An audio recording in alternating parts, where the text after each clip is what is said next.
I, 32F, sat at the Thanksgiving table, watching my father raise his crystal glass with that familiar smirk that always made my stomach turn. The chandelier light caught the amber whiskey inside, casting golden shadows across his weathered face. My older brother Thomas straightened his tie nervously, while my younger sister Lauren twisted her wedding ring around her finger. We all knew what was coming. Another one of Dad's power plays. "To family," my father began, his voice booming across the dining room, "and to the future of the Morrison legacy." He paused, savoring the moment like he always did when he held all the cards. "I've been thinking long and hard about my will lately, about who deserves what, about who has truly earned their place in this family." Thomas leaned forward eagerly. Lauren's knuckles went white as she gripped her fork. I just kept my eyes down, pushing mashed potatoes around my plate. I'd learned long ago that the less interested I seemed, the less ammunition he had against me. "I've decided," he continued, his eyes sweeping over each of us like a predator sizing up prey. "My entire fortune, every last penny, every property, every investment, will go to my favorite child." The silence that followed was so thick you could cut it with a knife. Thomas's mouth fell open. Lauren dropped her fork with a clatter. I finally looked up, meeting my father's cold gray eyes. He was enjoying this. He always enjoyed watching us squirm. Just as Thomas opened his mouth to speak, a phone rang. The sharp, electronic trill cut through the tension like a blade. My father's pocket lit up. His smirk faltered. He pulled out his phone, glanced at the screen, and his face went white. Not pale. White. Like all the blood had drained from his body in an instant. "Excuse me," he said, his voice suddenly hoarse. He stood up so fast his chair scraped against the hardwood floor. "I need to take this." He walked out of the dining room, his footsteps echoing down the hallway. We could hear his office door slam shut. The three of us sat there, frozen, listening to the grandfather clock tick in the corner. "What was that about?" Lauren whispered, breaking the spell. "Business, probably," Thomas said, but his voice wavered. "You know how he is about his deals." I knew better. I'd seen my father angry. I'd seen him disappointed. I'd seen him cruel. But I'd quite enough. Dad would praise him one day and tear him down the next, always moving the goalposts just when Thomas thought he'd finally scored. Lauren took a different approach. She became the perfect daughter on the surface, all smiles and compliance, but I knew she kept secrets. I'd catch her on phone calls that would end abruptly when someone walked in. She had a way of disappearing for hours without explanation. Dad noticed too, and it drove him crazy that he couldn't control every aspect of her life. As for me, I was the disappointment from day one. I studied art instead of business. I dated men my father didn't approve of. I refused to play his games, and for that, I was largely written off. The black sheep. The lost cause. Honestly, it was a relief most of the time. Let Thomas and Lauren fight for his approval. I just wanted to survive until I could escape. But that phone call changed everything.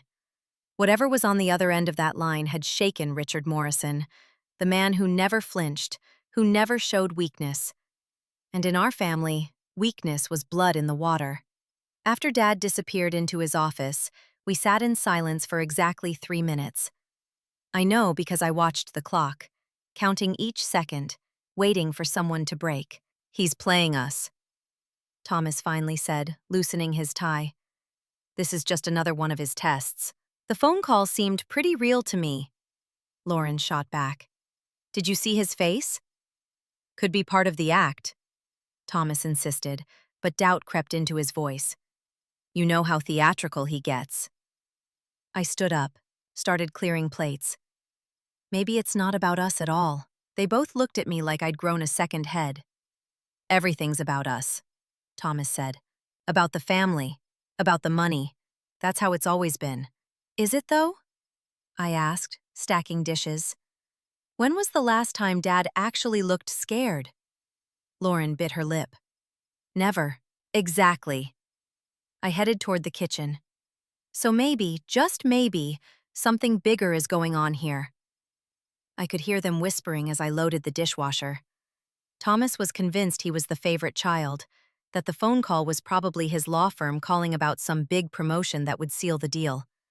Lauren thought she had the upper hand with some secret. To bed. Maria was our housekeeper, been with the family for 20 years. She knew all our secrets, but kept her mouth shut. Smart woman. This is weird, Lauren said. Even for him. Before anyone could respond, the doorbell rang. We all looked at each other. It was 7 in the morning. Nobody visited the Morrison house at 7 in the morning. Maria's footsteps echoed down the hall, followed by muffled voices. Then she appeared in the doorway, her face grave. "Mr. Brennan is here," she said. "He says it's urgent." Robert Brennan was Dad's lawyer, had been for 15 years, the man who knew where all the bodies were buried, metaphorically speaking. If he was here this early, something was definitely wrong. We found him in Dad's study, looking uncomfortable behind the massive oak desk. His usually perfect hair was slightly mussed, like he'd been running his hands through it. There were dark circles under his eyes. "Where's Richard?" Thomas demanded. "What's going on?" Brennan cleared his throat. "Your father asked me to handle this meeting. He's indisposed at the moment." "Indisposed?" Lauren laughed, but it was bitter. "He drops a bomb at dinner about his will and then disappears?" "This is about more than the will," Brennan said. He reached into his briefcase and pulled out 3 sealed envelopes. Our names were written on them in Dad's harsh script. "Your father has been keeping something from you. Something that affects everyone in this room." Thomas reached for his envelope immediately. Lauren hesitated, then took hers. I stared at mine like it might bite me. "What kind of secret?" I asked. Brennan's jaw tightened. "I'm not at liberty to say. Your father insisted you read these privately and make your own decisions about how to proceed." "Decisions about what?" Thomas was already tearing into his envelope. "About your futures," Brennan said quietly, "and your pasts." He left us there with our envelopes. Thomas had already pulled out his letter, his eyes scanning the page rapidly. His face went from confusion to anger to something I'd never seen before. Fear. "This is insane," he muttered. "This can't be real." Lauren opened hers more carefully, like she was diffusing a bomb. As she read, tears started rolling down her cheeks. Not sad tears. His business partner. Someone who'd helped him build his empire. "When my parents died, Dad took me in to prevent a legal battle over the business. To keep control. Everything, even my existence in this family, was about control." I looked up to find Thomas staring at me. "You too?" "What do you mean, me too?"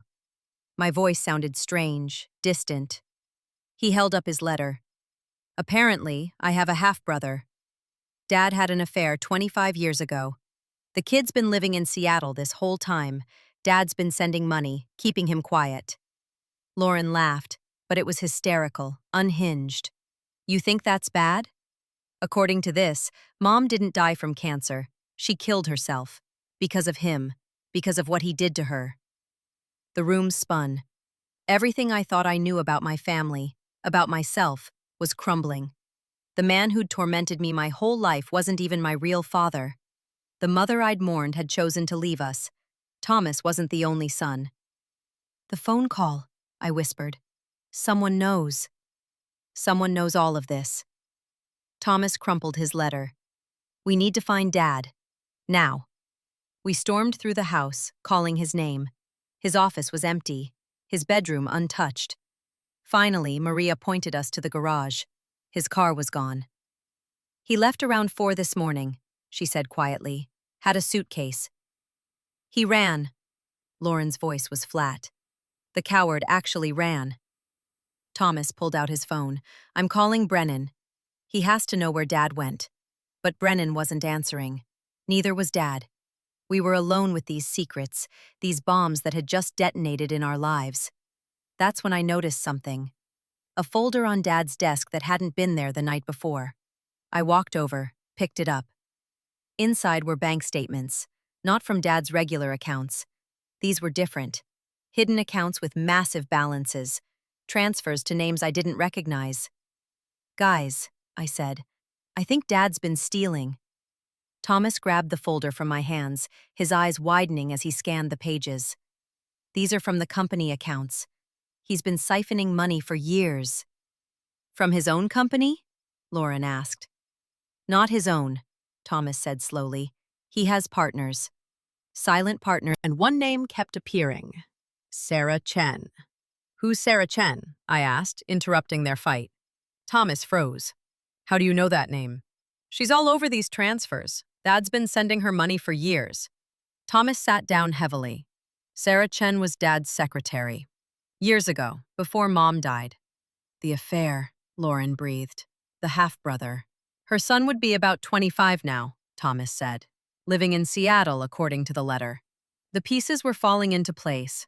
Dad hadn't just had an affair. He'd had a whole secret life. A second family he'd been supporting with stolen money. And now someone had found out. Someone who'd scared him enough to make him run. My phone buzzed. Unknown number. I almost didn't answer, but something made me swipe accept. Hello? Is this Emily Morrison? The voice was young, male, unfamiliar. Who is this? My name is Daniel Chen. I think we need to talk about our father. The word our hit like a punch to the gut. But then I remembered. Richard wasn't my father. Not really. This stranger had more claim to him than I did. Where are you? I asked. Outside. In the driveway. I think it's time we all met. I looked at Thomas and Lauren. He's here. The half-brother. He's outside. Lauren stood up so fast her chair fell over. How does he know where we live? Same way he knows about the money, probably, Thomas said grimly. The question is, what does he want? We walked to the front door together, a united front for maybe the first time in our lives. Through the glass, I could see him. Tall, Asian features mixed with something familiar. Dad's jaw. Dad's eyes. The son he'd hidden for 25 years. Thomas opened the door. Daniel? Hello, Daniel said. His voice was calm, controlled, just like Dad's. I'm sorry to show up like this, but we need to talk. About Richard. About the money. About everything he's done. You made that phone call, I said. It wasn't a question. Daniel nodded. I told him I was done being his secret. That I was going to expose everything unless he made things right. And he ran, Lauren said bitterly. I expected him to negotiate, Daniel admitted. Not disappear. But I guess I shouldn't be surprised. Running away is everything, Thomas said. The company, the family name, our futures. What futures? Daniel laughed bitterly. You think any of us have a future with him pulling the strings? He's poison. Everything he touches turns toxic. He was right. I knew it. We all knew it. But knowing and doing something about it were two different things. I have proof, Daniel continued. Not just about the money. About everything. The bribes, the blackmail, the people he's destroyed to build his empire. I've been collecting evidence for years. Why? Lauren asked. Because I wanted to understand him, Daniel said. This man who was my father but never wanted me, who paid for my existence but never acknowledged it. I wanted to know who Richard Morrison really was. And who is he? I asked, though I thought I already knew the answer. A monster, Daniel said simply. A brilliant, charming, absolutely ruthless monster. The word hung in the air between us. Monster. It felt right. It felt true. So what now? Thomas asked. We just turn him in? Destroy everything? Everything's already destroyed, I said, surprising myself. We just didn't know it yet. I looked at my siblings, both biological and adopted, acknowledged and hidden. We were all victims of Richard Morrison's manipulation. But maybe we didn't have to stay victims. I have an idea, I said. But we'll need to work together. All of us. Thomas shook his head. I can't. I have too much to lose. You've already lost it, Lauren said quietly. We all have. The moment Dad decided to play God with our lives, we lost. What's your idea? Daniel asked, studying me. I thought about the bank statements, the hidden accounts, the fraud that could destroy not just Dad but his business partners too, innocent people who'd trusted him. We don't go to the authorities, I said. Not yet. First, we go to his business partners. We show them everything. Let them decide what to do. They'll destroy him, Thomas said. Yes, I agreed. But it'll be on them, not us. And maybe they'll find a way to salvage the company, save the jobs of all the people who work there. What about the money?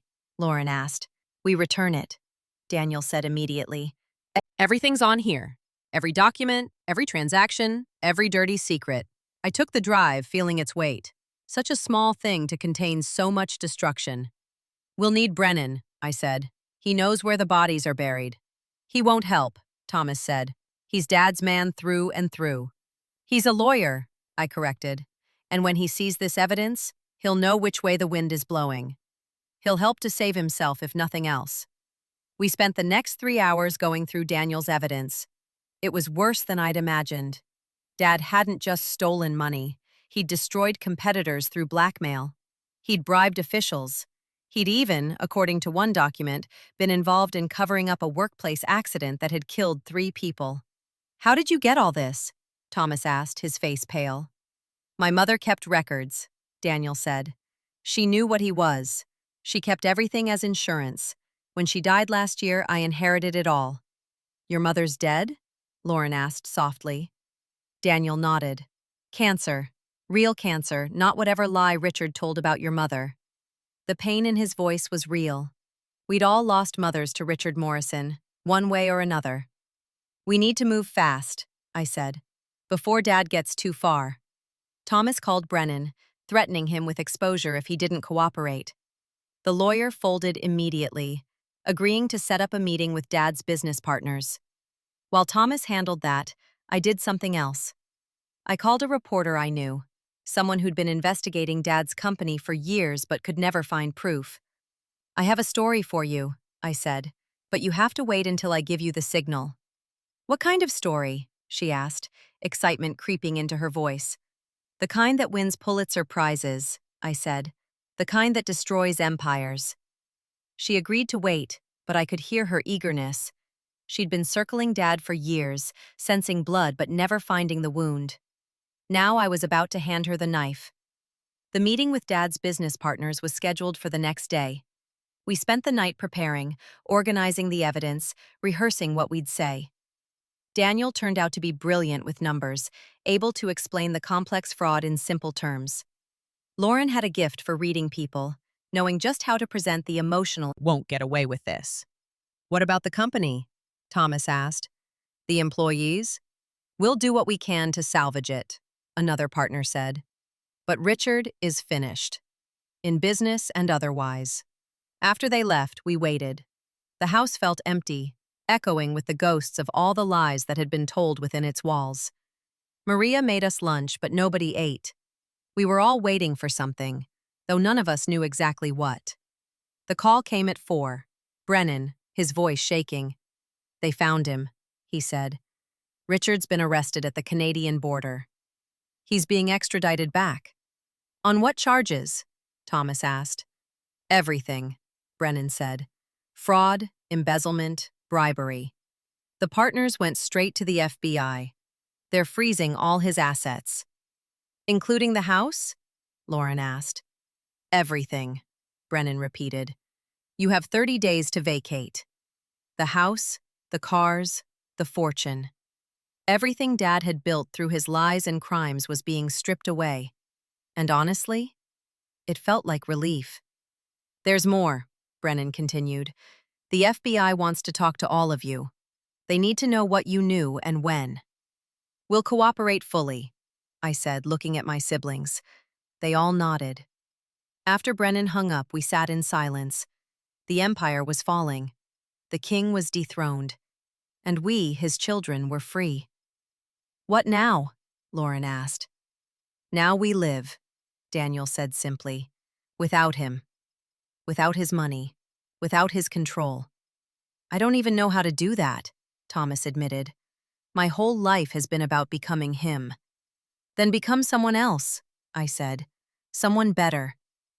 That night I called the reporter. You have your story, I said. Richard Morrison has been arrested. I'll send you everything. The story broke the next morning. Headlines screaming about the fallen business titan, the stolen millions, the web of corruption. Dad's picture was everywhere, being led away in handcuffs. But there was another story, too. The one I'd made sure the reporter included. The story of his children. All 4 of us, who'd chosen truth over money, justice over family loyalty. We weren't painted as victims. Truth and consequences. Every piece was about family secrets, about the lies we tell ourselves to survive. Dad's trial took 2 years. 2 years of revelations, of testimony, of watching him try to manipulate his way out of justice. But Daniel's evidence was too strong. The partner's testimony too damaging. Even Brennan turned state's witness to save himself. The day of sentencing, we all went to court. Not to support him, but to witness the end. To see justice done. Dad looked smaller in his orange jumpsuit. Older. He saw us in the gallery, and for a moment, his mask slipped. I saw something in his eyes. Not remorse. Richard Morrison wasn't capable of remorse. But fear. Real, genuine fear. The judge gave him 25 years. He'd be 90 when he got out, if he lived that long. As they led him away, he looked back at us one more time. His lips moved, forming words we couldn't hear.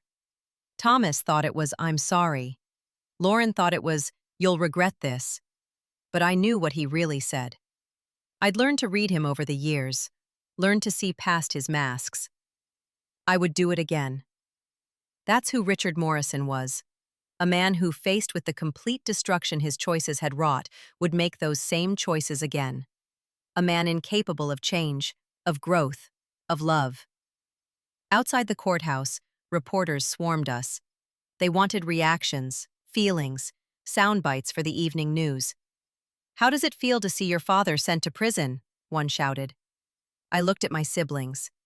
Thomas, finally free from the burden of being the heir.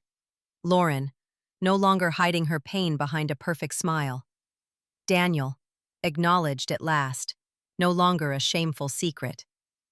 "He was never really our father," I said into the microphones. "Fathers protect their children. They don't use them as pawns.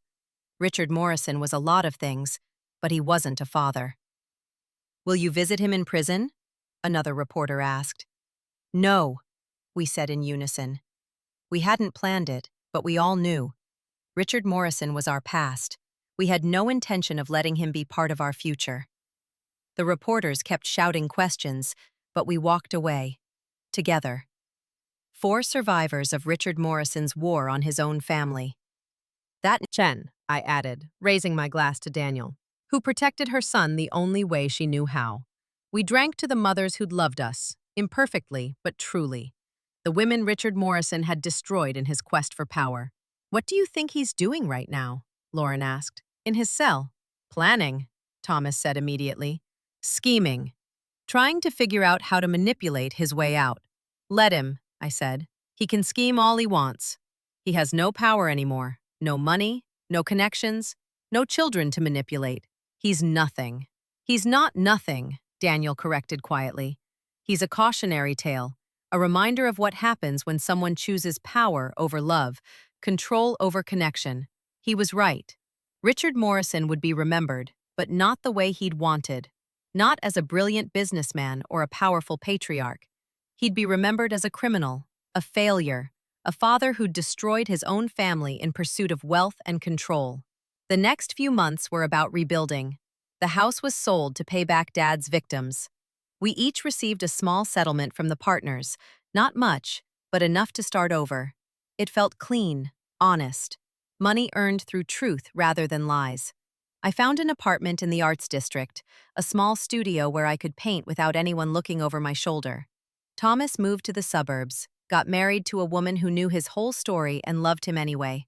Lauren traveled, finding herself in places Dad had never allowed her to go. Daniel and I became close. Turns out we had a lot in common. Both of us outsiders in the Morrison family for different reasons. He helped me track down information about my biological parents, the ones who died when I was 2. They'd been good people according to the records. My father had indeed been Dad's business partner, but he'd been trying to expose Dad's crimes when he died. The car accident that killed them was suspicious, though never proven to be anything but an accident. "You think he did it?" Daniel asked when we read the police report. "I don't know," I said honestly, but I wouldn't put it past him. Another ghost to add to Richard Morrison's collection. Another life destroyed in his pursuit of power. A year after the trial, I got a letter. No return address, but I recognized the handwriting. Dad's sharp, aggressive script. Emily, it began. Not dear Emily, never belong anywhere. But you have potential. You could have been my true heir if you hadn't betrayed me. One day, you'll understand.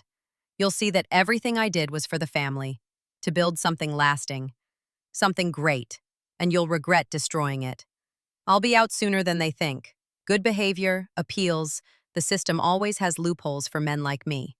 And when I am, I'll rebuild. With or without you. But I'd prefer with. Think about it. You know where to find me. Richard Morrison. I read it twice, then burned it.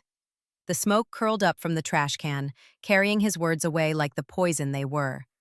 He still didn't understand. He thought this was about winning and losing. He thought I'd destroyed him out of ambition or spite. He couldn't comprehend that we'd done it simply because it was right, because his victims deserved justice, because we deserved freedom. I called Thomas and told him about the letter. He wrote to me too, Thomas admitted, tried to convince me that I was throwing away my birthright. And? I threw it away, Thomas said.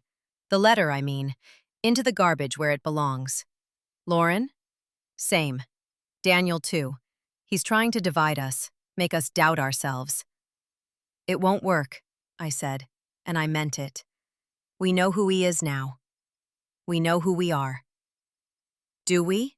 Thomas asked, and for the first time in a year, I heard uncertainty in his voice. We're survivors, I said firmly. We're truth-tellers. We're the kids who stood up to the monster and won. We're family, Thomas said quietly. The real kind. The kind that chooses each other. He was right. We'd become a real family in the wake of Dad's destruction, not bound by his manipulation or his money, but by shared survival and mutual respect. We'd saved each other. The years passed. Dad's appeals failed one by one. His health deteriorated. The man who'd seemed invincible was dying slowly in a cell, forgotten by the world he'd once dominated. Thomas had 3 kids, raised them with all the love and patience Dad had never shown us. He coached Little League, attended school plays, was present in all the ways Dad never was. Lauren got married, despite my siblings' protests. The prison hospital was gray and sterile, nothing like the luxury Dad had always surrounded himself with. He looked small in the hospital bed, his hair completely gray, his face gaunt.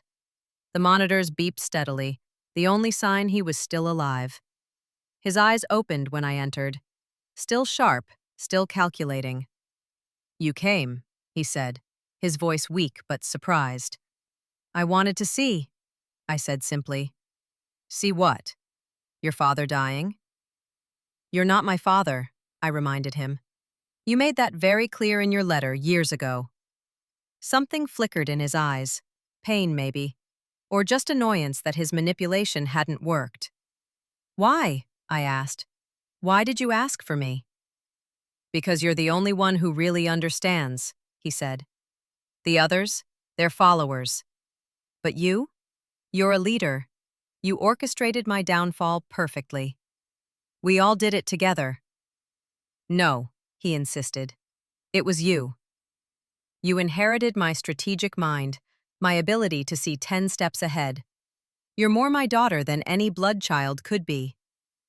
Even dying, he was trying to manipulate me, trying to create a connection through darkness rather than light. I'm nothing like you, I said. Aren't you? He smiled weakly. You destroyed me completely, methodically, without mercy. That takes a certain kind of person, Emily, a person like me. No, I said firmly.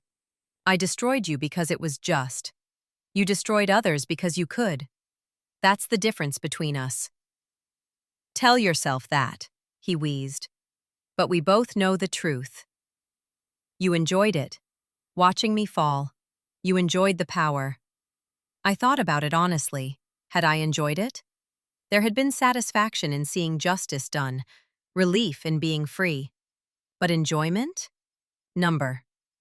I felt relief, I told him, nothing more. Relief that you couldn't hurt anyone else. I made you strong, he said, his voice fading. Everything you are is because of how I raised you. Everything I am is despite how you raised me, I corrected. I became who I am by choosing to be everything you weren't. He stared at me for a long moment. Then, for the first time, flew open in surprise. I've always known, deep down, another reason I'm nothing like you. I could never kill for power. You killed me, he said. Maybe not with a car accident, but you killed Richard Morrison as surely as I killed your father. No, I said, standing to leave. You killed yourself. With every choice, every betrayal, every crime. You built your own prison long before you ended up in an actual one. Don't leave, he said. And for the first time, it wasn't a command. It was a plea. Please. I don't want to die alone. I looked at this man who'd tormented me my entire life, who'd killed my real parents, who'd driven my adoptive mother to suicide, who'd hidden Daniel like a shameful secret, who'd tried to corrupt Thomas and Lauren into versions of himself. You've been alone your whole life, I said. You just surrounded yourself with people you could control, so you wouldn't have to feel it. But you were always alone, Richard, by choice. I walked to the door, then turned back one last time. The nurse will be here, I said. You won't die alone. But you will die without family, because you never understood what that word really meant. His eyes followed me as I left, still trying to find some angle, some words that would make me stay. But there were none. His power was gone, and without it, he was just a sick old man who'd wasted his life hurting others. He died 3 hours later. The nurse said he went peacefully, but I knew better. Richard Morrison had never done anything peacefully in his life. We had a small service, just the 4 of us. Not to mourn him, but to acknowledge the end. The final chapter of the Richard Morrison story. Should we say something? Lauren asked, looking at the simple casket. What's there to say? Thomas replied. He lived terribly and died alone. He was our father, Daniel said quietly. For better or worse? Mostly worse, but still. He was our teacher, I said, and they all looked at me in surprise. He taught us exactly who not to become. In that way, he gave us something valuable. We stood there in silence for a moment. Then Thomas spoke. Richard Morrison was brilliant, driven, and completely ruthless. He built money, seized by the authorities and returned to its rightful owners. But we'd gotten something better. We'd inherited freedom, the freedom to be ourselves, to make our own choices, to build our own lives without his shadow looming over us. Thomas started a legal aid clinic, helping families destroyed by corporate crime. He named it after our mother, Margaret Morrison, the woman who'd tried to protect us until she couldn't anymore. Lauren opened a treatment center for survivors of family trauma. She said it was what she wished had existed when she was growing up. Somewhere safe, to process the pain and learn to heal. Daniel expanded his nonprofit internationally, helping abandoned children worldwide. He used his story, our story, to raise awareness and funds. He turned our family's shame into something that could help others. And me? I kept creating art. But more than that, I started teaching. Young artists who'd been told they weren't good enough, that they should pursue something more practical. I helped them find their voices, helped them believe in their worth beyond what others thought of them. We met for dinner once a month, the 4 of us. Not in the Morrison mansion with its crystal and judgment, but in regular restaurants where we could laugh and argue and be ourselves. We talked about our work, our relationships, our dreams. Normal things that normal families discuss. One night, about a year after Dad's death, Daniel raised a question none of us had asked before. Do you think we could have saved him if we'd done something different? No, Thomas said immediately. He didn't want to be saved. He wanted to win. Maybe if someone had stopped him earlier, Lauren suggested, before he got so powerful. People tried, I reminded them. My biological father tried. He died for it. Then maybe he was always beyond saving, Daniel said sadly. Maybe some people just choose darkness. Or maybe, I said, thinking about all the damaged children we were each helping in our own ways. The Richard Morrison who could have been saved died a long time ago, before any of us were born, killed by whatever trauma or choice started him down this path. Does it matter? Thomas asked. He made his choices. We've made ours. He was right. We couldn't save Richard Morrison. We could only save ourselves and try to help others avoid his fate. The news cycle had long moved on and status. But we'd never really had those things. We'd had the promise of them, held over our heads like a sword. Their loss was our liberation. 3 years after his death, I was cleaning out some old boxes and found a photo. The 5 of us at that last Thanksgiving dinner. Dad at the head of the table raising his glass, that cruel smile on his face. Thomas leaning forward eagerly. Lauren gripping her fork. Me looking down at my plate. You could see it all in that photo. The manipulation, the fear, the desperate need for approval that he cultivated and exploited. But you could also see something else if you looked closely. Strength, resilience, the seeds of the rebellion that would bring him down. I thought about throwing the photo away, but instead I kept it. Not as a memento, but as evidence. Proof that we'd survived. Proof that the children in that photo had grown beyond what anyone could have imagined. I hung it in my studio next to a new photo. The 4 of us at our monthly dinner, raising our glasses in a toast. Not to power or favoritism, but to each other. To survival. To choosing love over fear. The contrast was everything. In the first photo, we were performers in Richard Morrison's twisted play. In the second, we were ourselves. Free, flawed, but genuinely connected. That's the real inheritance story. Not the money he promised to his favorite child, but the freedom we claimed for ourselves. Not the empire he built on lies, but the lives we constructed on truth. Richard Morrison thought he was leaving a legacy of power and wealth. Instead, he left a cautionary tale, and 4 children determined to be everything he wasn't. In trying to control us completely, he taught us the value of freedom. In withholding love, he showed us how precious it was. In the end, his greatest failure became our greatest triumph. We were not his favorite children. We were not his heirs. We were not his legacy. We were survivors. We were family. We were free. And that was worth more than all the inheritance in the world. The phone that rang during that Thanksgiving dinner had started everything. The voice on the other end, Daniel's voice, had shattered the illusion Richard Morrison. Month when we meet for dinner, someone raises a toast. Not to Richard Morrison, never to him, but to Margaret Morrison and Sarah Chen. To the mothers who loved us. To the people Richard destroyed. To the truth that finally set us free. And sometimes, late at night, when I'm painting in my studio, I think about that phone call. How different our lives would be if Daniel had never made it. If Richard's secrets had stayed buried. If we'd continued living in the shadow of his manipulation. We might have had money. We might have had status.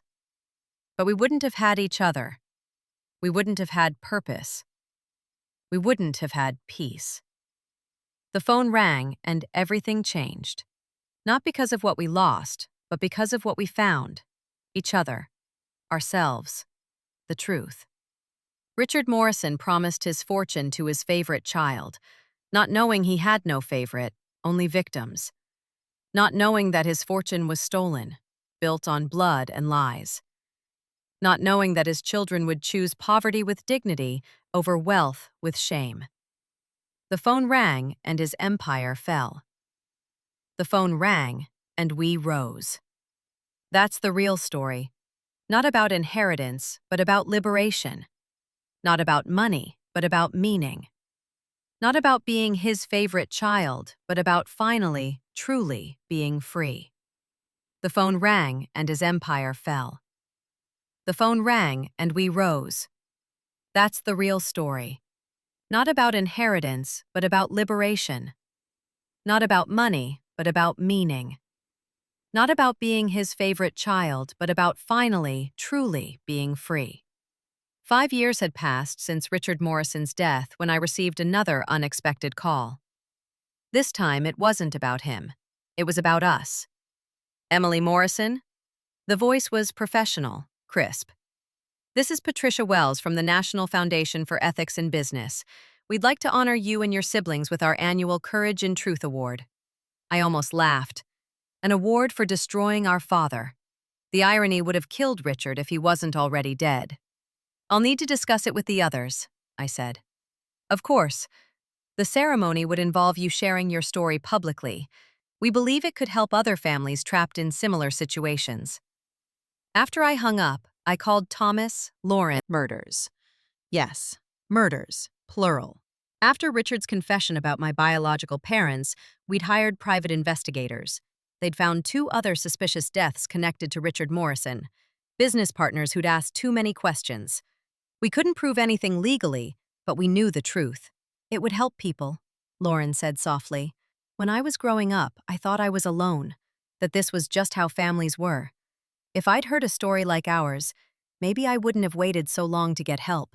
We voted. Unanimous. We'd accept the award and tell our story, the whole ugly truth of it. The ceremony was held in a hotel ballroom filled with business leaders, ethicists, journalists, people who'd built their careers on doing the right thing, or at least talking about it. We sat at a table in front, the 4 Morrison children who'd brought down an empire. When they called us to the stage, we went up together. The organizer had asked who would speak, and we'd decided we all would. Each of us had a piece of the story to tell. Thomas went first, his lawyer's training evident in his clear, methodical presentation. Richard Morrison was my father, he began.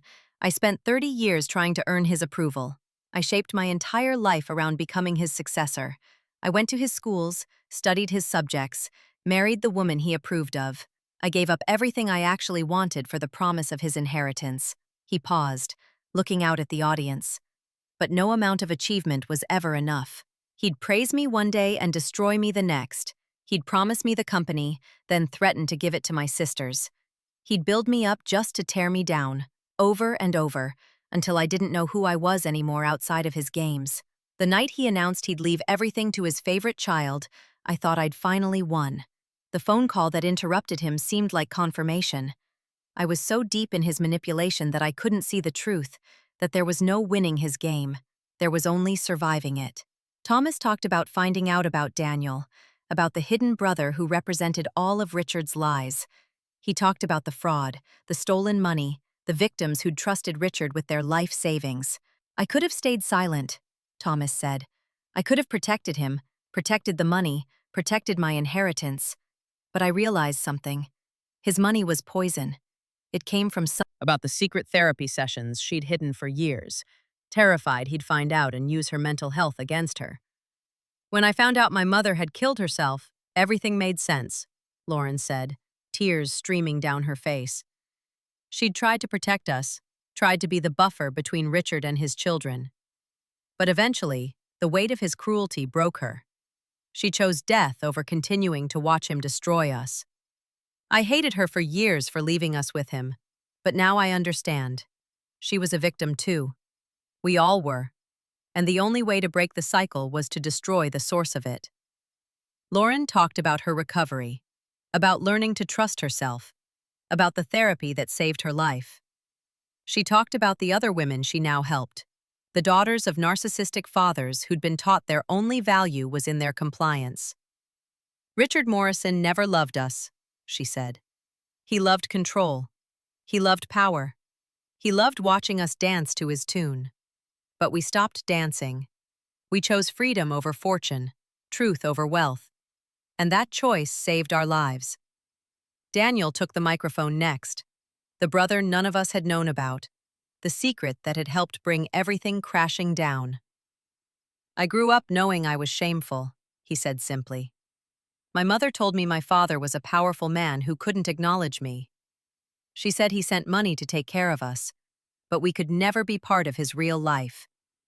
He talked about watching Richard from afar, seeing him in business magazines, on television, always with his 3 acknowledged children. He talked about the rage and hurt of being denied, of existing but not existing. When my mother got sick, she finally told me everything, Daniel said. About the affair, about Margaret Morrison's kindness, about the guilt that had eaten at her for decades. She'd saved every document, every piece of evidence, not for revenge but for protection. She knew what Richard was capable of. After she died, I had a choice. I could stay hidden, take his money, remain his secret, or I could step into the light and destroy the man who'd made me a shadow. I chose light. I chose truth. I chose to be more than Richard Morrison's bastard son. Daniel talked about that phone call, the one that had started everything unraveling. Daughter, but always feeling like an outsider. Now I know why. I talked about the constant feeling of not being enough, of being wrong somehow. The way Richard had used that insecurity to control me, to make me grateful for scraps of approval. The night he announced his favorite child would get everything, I felt relief, I said. I knew it wouldn't be me. I'd never been in the running. I was the afterthought, the obligation, the living reminder of his first murder. But that outsider status gave me something valuable, perspective. I could see his games more clearly because I was never fully in them. I could see the damage he was doing because I wasn't desperate for his approval the way my siblings were. I talked about discovering the evidence, about putting together the pieces of Richard's crimes, about the decision to expose everything, knowing it would destroy not just him, but the life we'd all known. People ask if we have regrets, I said, if we wish we'd taken the money and stayed quiet. The answer is no. That money was blood money. It came from my parents' deaths, from Margaret Morrison's suffering, from Sarah Chen's silence, from dozens of business partners who'd been cheated and destroyed. We didn't just stop Richard Morrison. We stopped the Morrison legacy of abuse, manipulation, and murder. It ends with us. Our children, should we have them, will never know that fear. They'll never compete for conditional love. They'll never wonder if they're enough. I looked at my siblings, my real family, the people who'd stood with me against a monster. Richard Morrison promised his fortune to his favorite child, I concluded. He never understood that his fortune was worthless, and that he had no favorite child because he never truly loved any of us.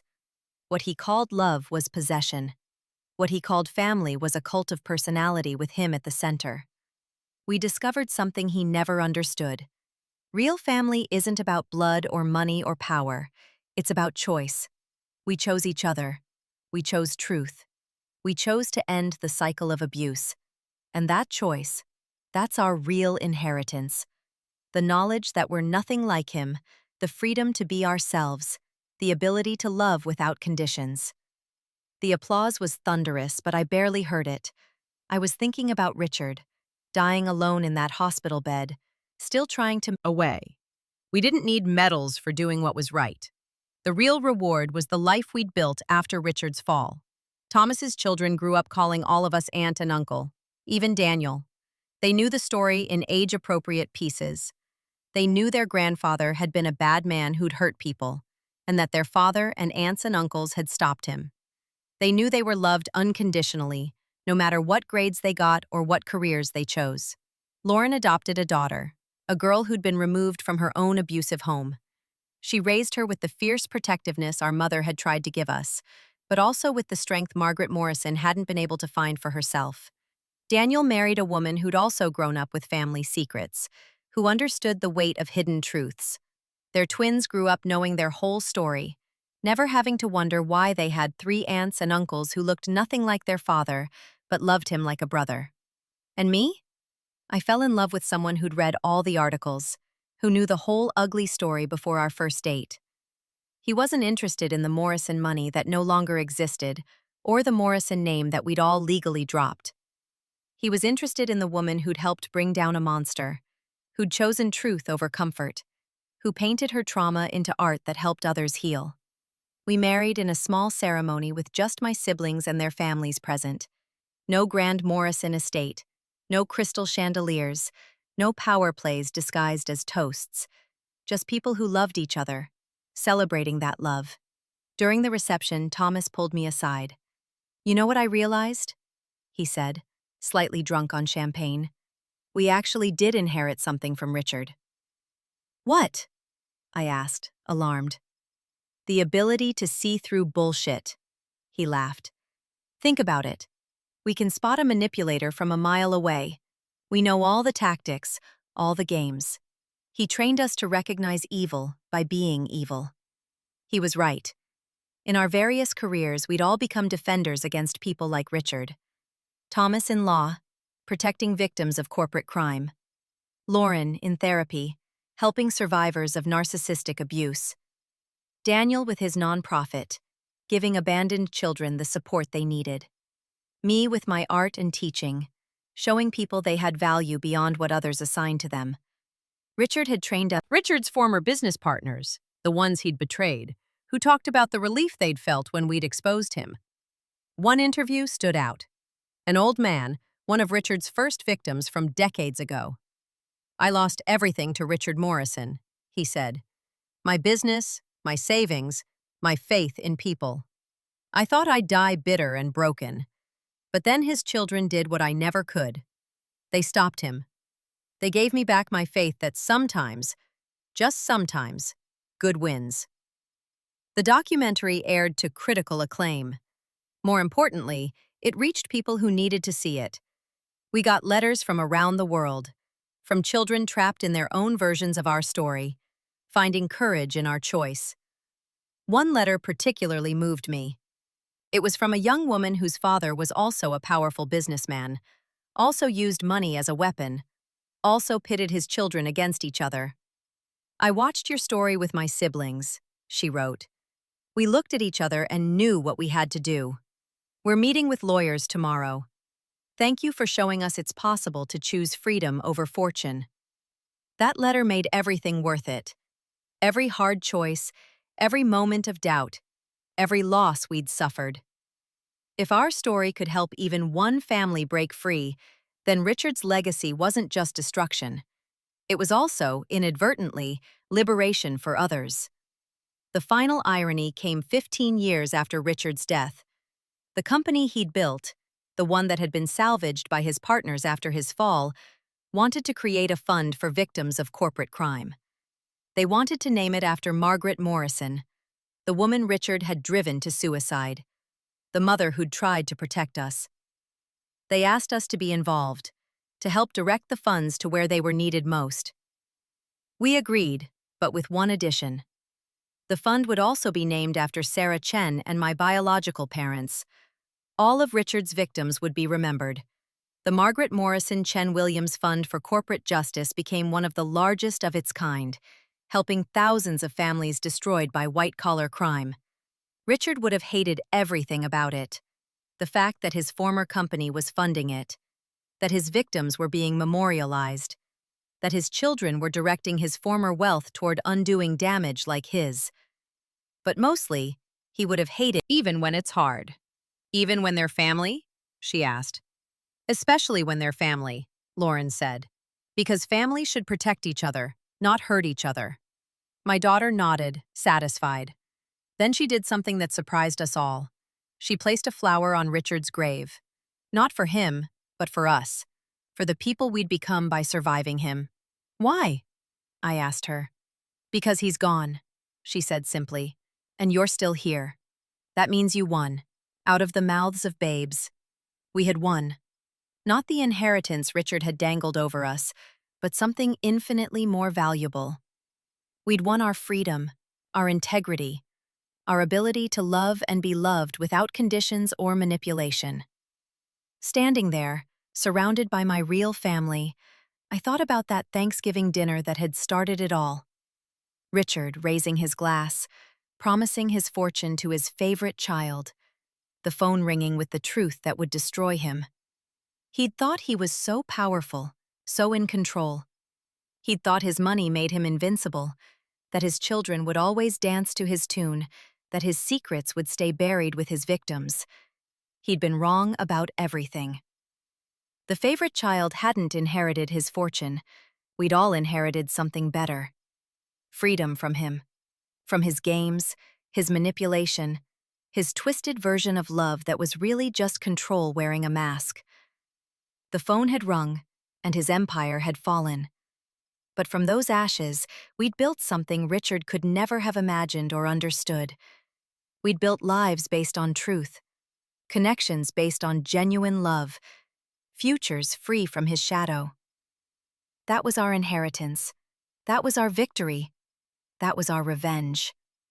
Not just stopping him, but becoming everything he wasn't. Not just surviving him, but thriving without him. Not just escaping his legacy, but creating our own. Richard Morrison had promised everything to his favorite child, never understanding he had no favorites because he had no love, only possession, only control. Only the desperate need to dominate everyone around him. In the end, we all got exactly what we deserved. He got justice, prison, and a lonely death. We got freedom, family, and lives worth living. The phone rang that Thanksgiving night and